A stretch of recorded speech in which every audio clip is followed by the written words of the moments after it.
এদিকে পিরোজপুরে বাড়ছে ডেঙ্গু আক্রান্তের হার। বর্তমানে ৩৮ জন বিভিন্ন হাসপাতালে চিকিৎসা নিচ্ছেন।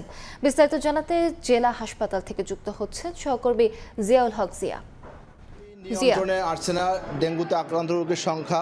দিন যতই বাড়ছে ডেঙ্গুতে আক্রান্ত সংখ্যা ততই বৃদ্ধি পাচ্ছে। গত ২৪ ঘন্টায় ডেঙ্গুতে আক্রান্ত হয় পিরোজপুর জেলা হাসপাতাল সহ উপজেলা যে বিভিন্ন স্বাস্থ্য কমপ্লেক্সগুলি রয়েছে সেখানে ১৪ জন রোগী ভর্তি হয়েছে। হাসপাতাল সূত্রে আমরা এমনটাই জানতে পেরেছি। বর্তমানে পিরোজপুর জেলা হাসপাতাল সহ উপজেলা স্বাস্থ্য কমপ্লেক্স সবগুলো মিলিয়ে প্রায় ৩৮ জন রোগী ডেঙ্গুতে আক্রান্ত হয়ে চিকিৎসা নিচ্ছে।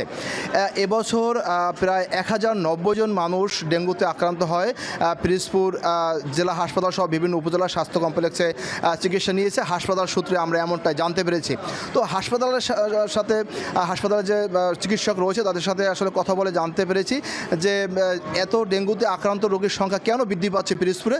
তারা যেটি বলেছেন যে পিরোজপুর জেলার বিশেষ করে সদর এবং নেসারাবাদ উপজেলা এখানেই আসলে ডেঙ্গুতে আক্রান্ত হচ্ছে বেশি, এবং পার্শ্ববর্তী যে জেলা রয়েছে বাগেরহাট জেলা, সেই বাগেরহাটের মোড়লগঞ্জ উপজেলা এবং কচুয়া এবং বাদাল এই এলাকার মানুষজন মূলত যোগাযোগ ব্যবস্থা ভালোর কারণে পার্শ্ববর্তী জেলা বাগেরহাটের মানুষ পিরোজপুর সদর হাসপাতালে চিকিৎসা নিতে আসছে, এমনটাই জানিয়েছে হাসপাতাল কর্তৃপক্ষ।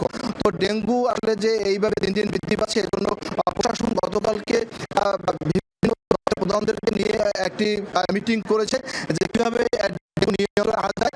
এই জন্য তারা গতকালকে ডিসি জেলা প্রশাসক কার্যালয়ে একটি মিটিং করেছে, এমনটাই আমরা জানতে পেরেছি।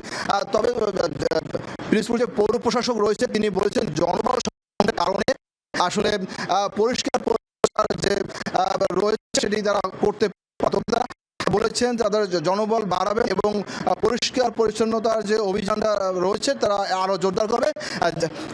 যেভাবে ডেঙ্গুতে আক্রান্ত সংখ্যা নিয়ন্ত্রণ করা যায় এমনটাই প্রচেষ্টা করতেছেন তারা। তো এই ছিল ডেঙ্গুতে আক্রান্ত সর্বশেষ খবর আমার কাছে পিরোজপুর জেলা হাসপাতাল থেকে। সরাসরি যুক্ত ছিলাম পিরোজপুরে।